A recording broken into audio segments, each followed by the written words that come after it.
Avant de démarrer cette vidéo, on vous présente le boxeur Women. Women, c'est une marque de boxeurs pour hommes fondée par Enola et Cyriel. Et pour chaque boxeur acheté, c'est 4 protections périodiques qui sont redistribuées. On est très fiers de pouvoir travailler avec elle et de pouvoir présenter ce projet qui mérite d'être extrêmement mis en lumière, qui est en plus partenaire de l'USDAX, donc ça tombait bien et on vous souhaite une bonne vidéo. Les amis, bienvenue, j'espère que vous allez bien. Très content de vous retrouver aujourd'hui pour une nouvelle vidéo sur la belle pelouse du stade Maurice Boyau, puisqu'aujourd'hui c'est le club de l'USDAX qui nous accueille.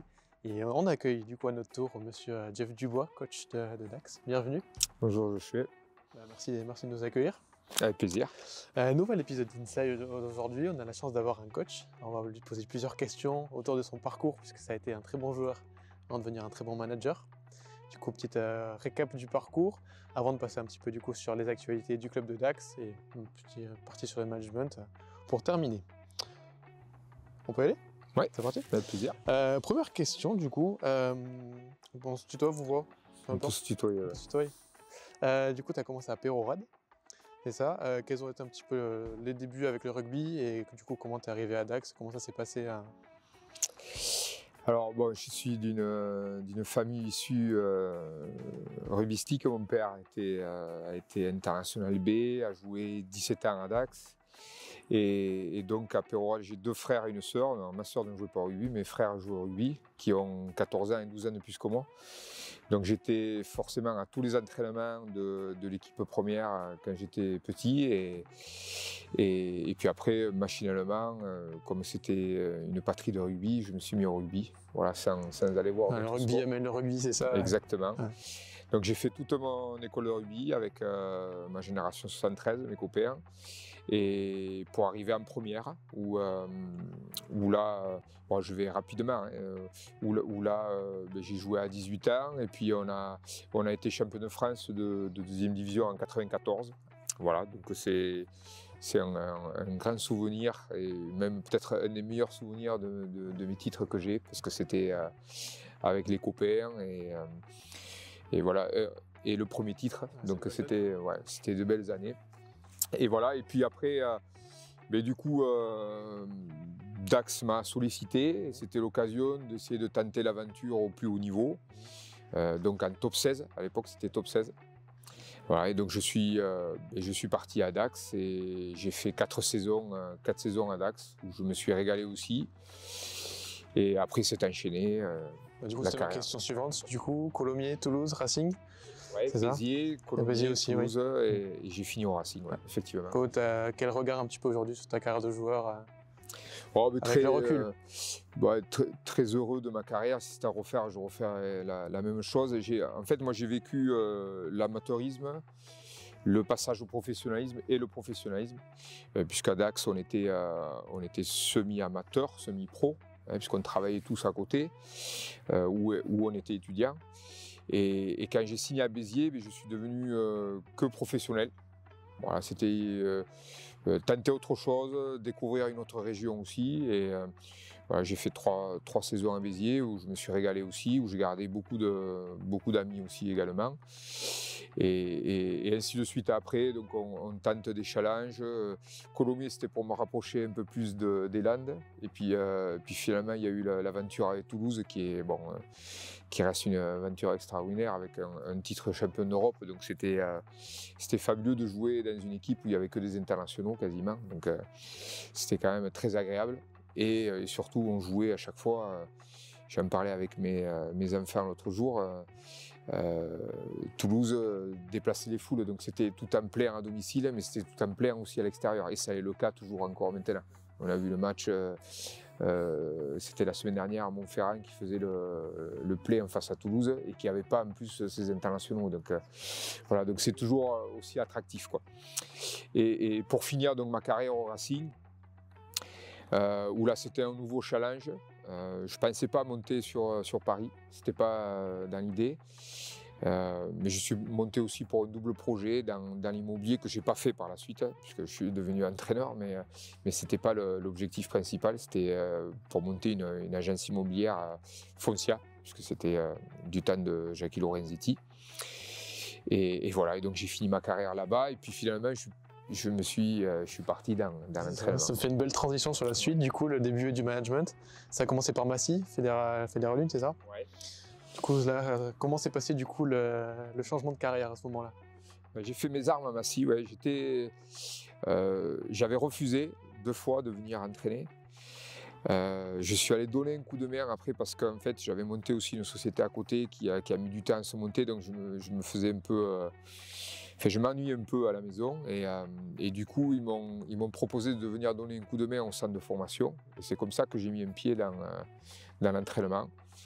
Ça s'est bien passé avec les jeunes et puis au fur et à mesure de la saison, j'ai pris aussi les 3/4 de l'équipe première et puis voilà, et puis après ils m'ont sollicité parce qu'il y a eu un déplacement qui était à Tyros, ils étaient venus jouer à Tyros. Et j'étais intervenu un peu, parce qu'on parlait de management, j'étais intervenu un peu à la mi-temps, parce que l'entraîneur en chef était très en colère, parce que ça faisait 30 points à la mi-temps, et donc il est parti, il a claqué la porte. Et moi j'étais un observateur, et du coup j'ai pris la parole pour essayer de remobiliser un peu les gars.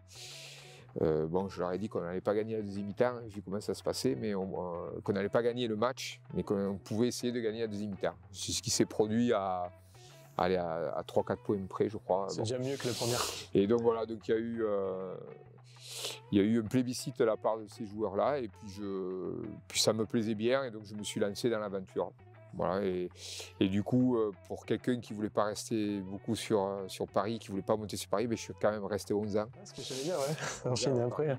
Entre donc Massy, où là j'ai vécu une belle aventure sportive, parce que c'était la première fois que Massy montait en Pro D2 aussi. Et une aventure humaine aussi également, où j'ai gardé énormément d'amis aussi à Massy, et je suis beaucoup l'équipe de Massy aussi encore maintenant. Ouais. Stade français derrière du coup, tant qu'on est en région parisienne, Ouais. avec notamment Gonzalo Quesada qui aujourd'hui est à la tête de l'Italie. Ça aussi c'était de beaux souvenirs à Paris. Très bon souvenir, puisque Gonzalo est venu me chercher, il est même venu récupérer mes enfants à l'école. À l'époque c'était à Sceaux, et il était venu, donc c'était marrant parce que bon, les gens de Sceaux sont pas très rugby, donc ils ne connaissaient pas trop, mais j'ai dit attends, il faut que j'aille chercher mes enfants, viens avec moi, on est en train de boire un café. Bon. Et Gonzalo, on avait joué ensemble à Béziers. Voilà, on se connaissait depuis Béziers. Et non, et très surpris déjà qu'ils viennent me chercher, et très honoré. Et l'aventure, elle a duré que 2 ans, mais ça s'est terminé par un titre. Donc ça, c'était top. Parce que tout simplement, derrière, il y a eu l'équipe de France, et c'est difficilement refusable, même si je me sentais légitime sur l'entraînement, parce que j'avais quand même que 5 ans d'entraînement hein, au final. Mais je me sentais quand même légitime. Après, ce qui m'a manqué, pour parler un peu de l'équipe de France, c'est peut-être le rapport avec la presse. Ça, c'était quelque chose que j'ai découvert au fur et à mesure. Et c'est vrai qu'on n'est jamais préparé trop à ça, quoi. Okay.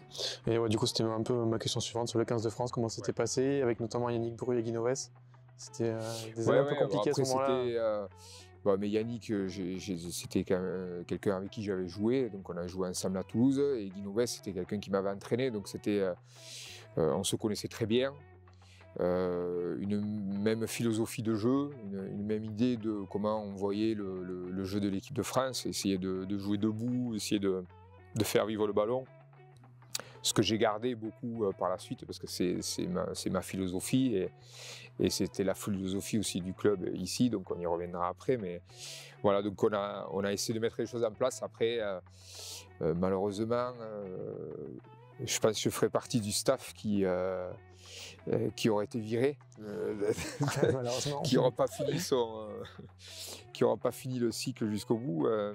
Je pense que ça n'arrivera plus, malheureusement. Mais là, c'est totalement différent. Ça n'a rien à voir avec le sportif. C'est plus une guerre d'ego entre 2 anciens grands managers, dont un est devenu président. Et bon, voilà. Donc l'aventure s'est terminée un peu trop à mon goût, parce que même si, à la différence d'aujourd'hui où Galtier gagne beaucoup de matchs, nous on n'en gagnait pas trop. Mais on perdait de très peu, donc on était en train de construire quelque chose. Et je pense que malgré tout, la Coupe du Monde aurait pu être bénéfique, parce que bon, il s'arrête en quart de finale, et en général, toutes les équipes, quand tu passes les poules, tu es au moins en quart de finale, quoi. Donc je pense qu'on n'aurait pas fait plus mal. Et au contraire, je pense qu'on aurait fait même mieux. Parce que moi, c'est quelque chose où dans mon management, justement, je suis beaucoup dans l'état d'esprit et essayer de connaître la personne, le sportif, pour essayer d'en tirer le maximum. Et je me disais que cette période de Coupe du Monde, du moins d'avant Coupe du Monde, de préparation de Coupe du Monde, aurait servi à ça, à avoir un lien fort et avoir pour qu'il y ait du bénéfique par la suite, quoi. C'est déjà une de mes questions suivantes, donc tant mieux. Mais en attendant, cap sur le sud, juste après l'équipe de France, retour à Montauban, à Bayonne, Dax. Du coup, il y avait, je suppose, volonté de retrouver autre chose, de retrouver un petit peu le sud à ce moment-là. Ouais, il y avait la volonté de revenir dans le coin. Montauban, ça a été pareil, une expérience qui s'est arrêtée avec le Covid, donc c'est particulier aussi, où j'étais en train de construire des choses et puis ça s'est arrêté. J'ai eu l'opportunité, j'ai eu aussi eu l'opportunité que Christian Labitte m'a donné de venir en tant que consultant à Carcassonne, l'année où je ne faisais rien. Oui, c'est vrai que je ne l'ai pas mentionné, mais oui, c'est vrai. Ouais, donc ça m'a permis de voir différemment aussi, parce que je ne faisais pas l'équipe, donc je pouvais m'occuper d'un peu de tout le monde. Ça, c'était bien, ça m'a servi pour la suite, pour mon management pour la suite. Et puis Bayonne, l'épisode bayonnais où je retrouve Yannick, où on est champion de France de Pro D2. Donc une année exceptionnelle. C'est belle cette année-là, Bayonne. Voilà, donc là où j'ai vécu avec un club qui avait des moyens, qui avait presque les plus gros moyens. On était, je crois, il y avait Oyonnax qui avait le plus gros budget, mais après je crois que c'était Bayonne. Donc c'est différent d'ici, mais c'était en Pro D2 et on a réussi à être champion de France et monter en top 14. C'était l'objectif affiché en début de saison, donc c'est pas simple. Parce que quand tu affiches des objectifs comme ça, de haut niveau, c'est pas simple. Ça n'a pas été simple toute l'année, mais on a réussi à le faire. Donc ça aussi, c'est une belle satisfaction. Et après, il y a eu le projet de Dax. Alors, pour être tout à fait honnête, j'ai toujours ma famille, ma femme, mes enfants ont toujours privilégié ma carrière, donc ils m'ont suivi. Enfin, les enfants, ils suivent, c'est normal. C'est surtout ma femme qui a privilégié ma carrière. Et là, elle s'était installée ici, elle a monté un magasin vers Louison sur Cabreton. Là. Et donc, on habite Cabreton. Et du coup, il y avait cette volonté de vouloir rester dans le coin. J'ai eu plusieurs propositions d'autres clubs, dont Vannes aussi. Mais bon, c'était à l'autre bout de la France et je ne voulais pas partir tout seul. Et donc, il y a eu cette opportunité avec Dax, qui était en national, qui végétait un peu en national. J'avais vu quelques matchs, j'avais vu qu'il y avait du potentiel dans ces joueurs. Et donc, je me suis dit que c'était un vrai challenge, et un challenge d'avoir un projet, de l'amener au bout. Et c'est en train de se passer. L'objectif, c'était donc de refaire venir du monde au stade, de mettre un jeu attrayant et de gagner, forcément aussi, de faire remonter le club et de maintenir le club en Pro D2. Donc on l'a fait de très belle manière l'année dernière.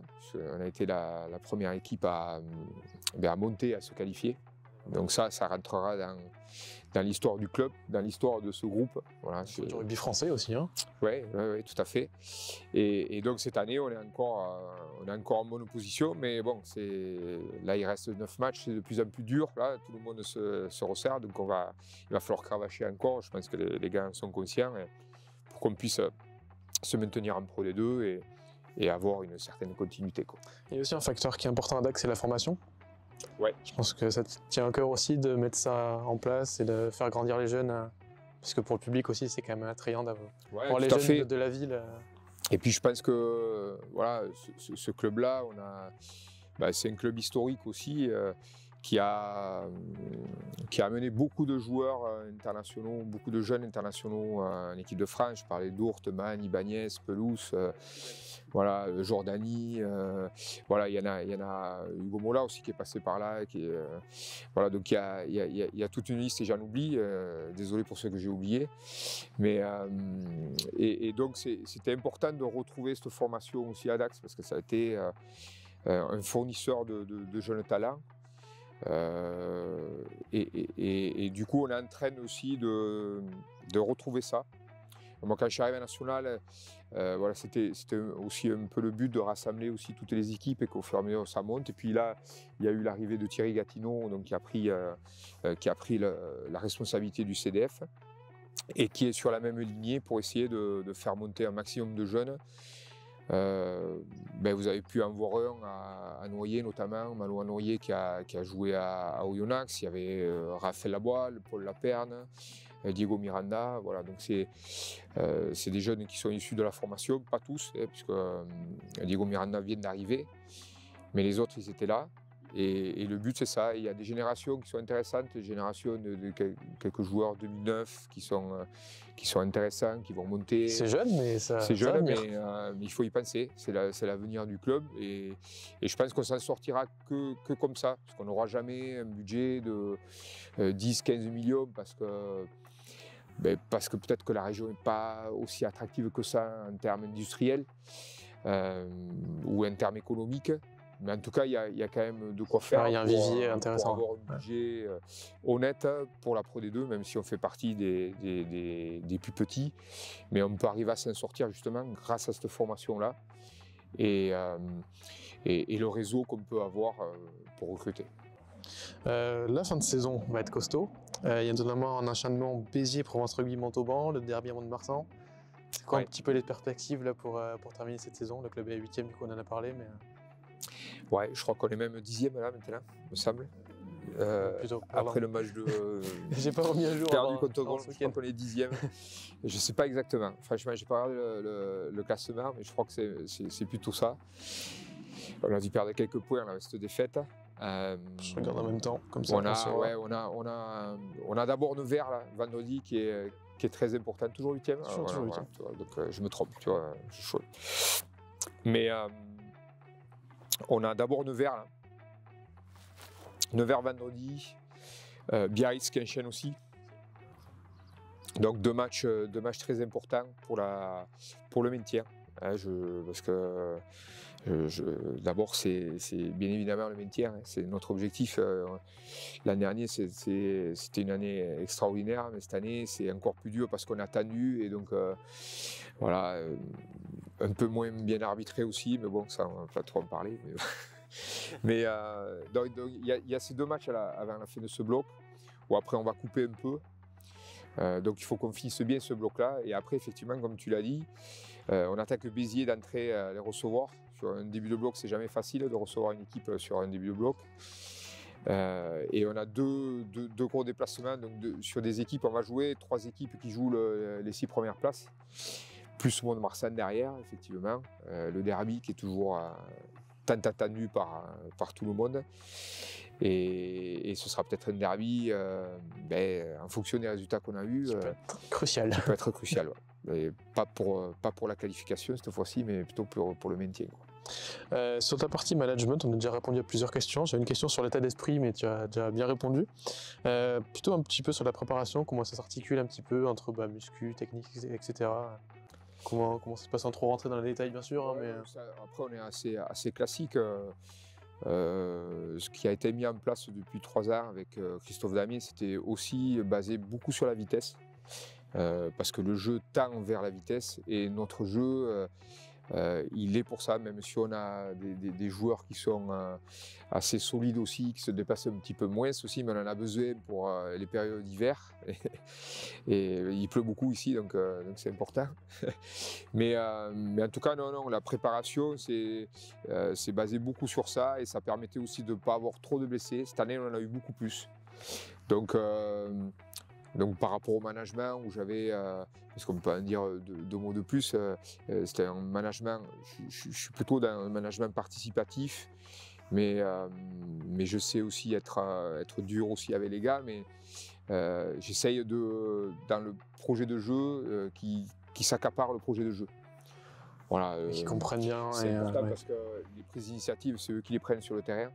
Nous, on est là pour aider, mais on n'est pas là pour faire la passe, la bonne passe, on n'est pas là pour faire le bon. Ça reste eux qui jouent de toute façon. Donc voilà, donc c'est la frustration d'un entraîneur par rapport à un joueur, ça c'est sûr.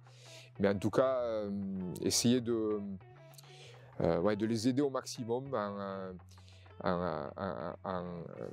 dans le sens où qu'ils prennent le plus d'initiatives possible. Voilà, donc ça c'est un management que depuis 3 saisons que je fais avec Dax. Et donc ça regroupe tous les secteurs, que ça soit le secteur de la touche, de la mêlée. On essaye de travailler même sur la vitesse, sur les appuis. Marc Delmazo travaille sur ça. Olivier et Hervé travaillent beaucoup sur la vitesse des touches aussi également, sur le jeu d'avant. Eric Artigus sur la défense aussi, essayer d'être plus vite en place, et ainsi de suite. Voilà. En fait, tout ce qui ne demande pas de talent, nous, il faut qu'on soit à 180%, voire à 200%. Parce qu'on rencontre des équipes qui ont des plus gros budgets, de plus gros effectifs. Et nous, on essaye de jouer notre jeu, notre style de jeu qui est propre à ma philosophie, mais qui est propre à Dax aussi. Parce que je suis passé par ce club, j'ai joué 4 ans et on essayait de déplacer le ballon aussi. Voilà, et dans tous les clubs où je suis passé, c'était un peu ça. Donc voilà, donc on essaye de reproduire tout ça et on va tous, que ce soit tout le staff, on essaie d'aller tous dans le même sens. Essayer de jouer sur la vitesse, de travailler la vitesse un peu plus, de travailler sur la technique pour qu'on puisse développer ce jeu. Intéressant. J'ai une question un peu plus générale, un peu quel œil aujourd'hui tu portes sur le rugby qui devient de plus en plus professionnel, un peu l'émulation qu'il y a eu notamment l'été dernier avec le rugby à 7, etc. Quel œil aujourd'hui tu portes un petit peu sur toute cette évolution-là, le rugby qui change beaucoup là depuis quelques temps. Ouais, non, mais le titre du Seven, acquis par Jérôme Darré, qui est un illustre joueur et entraîneur du club. Qui a de belles années ici, ouais. Qui a fait les beaux jours de Dax aussi également avant moi, donc il faut lui rendre hommage. Il a fait quelque chose d'exceptionnel avec le Seven. Je trouve que du coup, cette médaille d'or, elle est pas assez portée par la fédération. Voilà, c'est mon humble avis, hein, mais j'aurais préféré qu'on l'utilise beaucoup plus encore, qu'il soit plus en lumière. Le 15 de France est en lumière, les victoires sont là. Il nous manque bien sûr la victoire en Coupe du Monde. Mais peut-être malgré la défaite en Angleterre, je pense qu'ils sont capables de gagner le tournoi et d'aller gagner en Irlande. Donc les résultats sont là, on peut surfer là-dessus, mais je trouve qu'on ne surfe pas assez encore sur le rugby à 7. C'est dommage parce que ce titre champion olympique, il était quand même exceptionnel. C'est pas l'image d'autres sports, des JO qui brillent pendant les JO et après derrière qui tombent un peu dans l'ombre. C'est ça, c'est un peu dommage et donc c'est peut-être pas assez retransmis, pas assez encore mis en lumière pour qu'on surfe là-dessus parce que je pense que ceux qui jouent à 7 sont capables de jouer à 15. Inversement, c'est plus difficile. Mais il y a vraiment un tremplin entre les deux. C'est-à-dire qu'on peut s'appuyer sur le 7, sur la préparation estivale notamment, où il y a de plus en plus les tournois, les séries, le Sevens, voilà tout ça là. Et physiquement, c'est intéressant aussi. Voilà, physiquement, ça fait travailler les gars. Sur les zones de ruck, on a beaucoup à apprendre aussi. Voilà, donc il y a pas mal de similitudes qu'on ne met pas assez en exergue. Et c'est un peu dommage, qu'on ne surfe pas sur ce titre champion olympique. Ouais. Je suis assez d'accord. C'était ma dernière question avant un petit format qu'on a mis en place sur les dernières vidéos. Je vais te donner un choix A, un choix B, et tu dois juste me donner celui que tu préfères, sans forcément justifier, ça dépend. C'est un format un peu plus rapide. Ok. La première question, US Dax ou équipe de France? C'est un peu piège. US Dax ou équipe de France. Ouais, c'est dur. Je te laisse un joker si jamais. Ouais, non. Équipe de France. C'est bon, j'y suis passé, j'aurais aimé aller au bout de l'aventure. Donc, je sais qu'il ne faut pas justifier, mais bon, je justifie celle-là juste. Et même si c'est très difficile parce que c'est un club et une nation. Donc, des fois, c'est un peu piège. Question simple, cette fois, ton joueur de rugby préféré de tous les temps, s'il y en a un. Bon, je n'en avais pas énormément, mais j'aimais beaucoup Stephen Larkham, le 10 australien. Bon, aviron Bayonnais ou Biarritz Olympique? Aviron Bayonnais, parce que j'y suis passé. Ouais, très bon choix. Un modèle de coaching ou de management, en rugby ou ailleurs peut-être? Ouais, plutôt des coachings des entraîneurs, des sélectionneurs, sélectionneurs en handball. Je me souviens plus de son nom. Nesta? Ouais, Onesta, merci. Claude Onesta. Et après, ouais, j'essaie de m'intéresser un peu à tout, notamment dans le foot aussi. Il y a des choses à apprendre, c'est intéressant. Dès qu'il y a quelques reportages, j'essaie de regarder. Le basket aussi, je trouve. Ouais, Voilà, notamment. Je n'ai pas de modèle particulier. Touché partout. Mais je me suis fait un peu mon modèle moi, et en prenant les bonnes choses de beaucoup d'entraîneurs que j'ai eu aussi, comme Alain Yardé, Guy Nouvès, Jean-Louis Scarborough ici. Voilà, donc j'ai eu Xavier Sadourny, Sadourny à Colomiers, pas Xavier, l'ancien arrière. Je l'aurais pas su la forme. Comment il s'appelait, merde. Bon, fait bref. Ouais, ça revient là. Voilà. Ok, belle réponse. Tu préfères être joueur ou être entraîneur? Alors, je préfère être joueur, mais j'aurais aimé être joueur en étant entraîneur avant. C'est-à-dire que j'aurais bien aimé être entraîneur d'abord et joueur après, mais c'est pas possible. Le problème, c'est qu'on devient entraîneur quand on est plus joueur. Donc, mais ouais, non, j'ai bien aimé.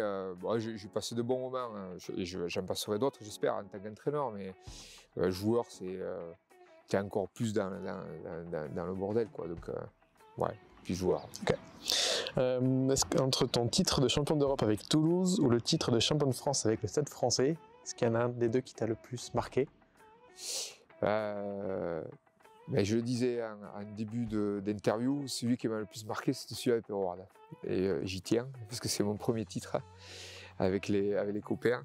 Après, à choisir entre les deux, alors je n'avais jamais été champion de France en tant que joueur, donc d'être champion de France en tant qu'entraîneur, c'était top. Mais avoir la Coupe d'Europe aussi, être champion d'Europe, c'est bien aussi. Ouais. Ouais, parce qu'en fait, là c'est un côté joueur et un côté entraîneur. Donc c'est choisir deux titres entre. En fait, tu peux pas choisir. C'est dur. Bon, la dernière, elle est encore pire. Dax ou Perourade? Ah, c'est Perourade. Sans aucun doute. Bon, écoute, merci beaucoup, Jeff. Merci à toi. C'était un plaisir. Et on remercie à nouveau l'USDAC de nous avoir accueillis aujourd'hui. Et je vous remercie d'avoir regardé cette vidéo.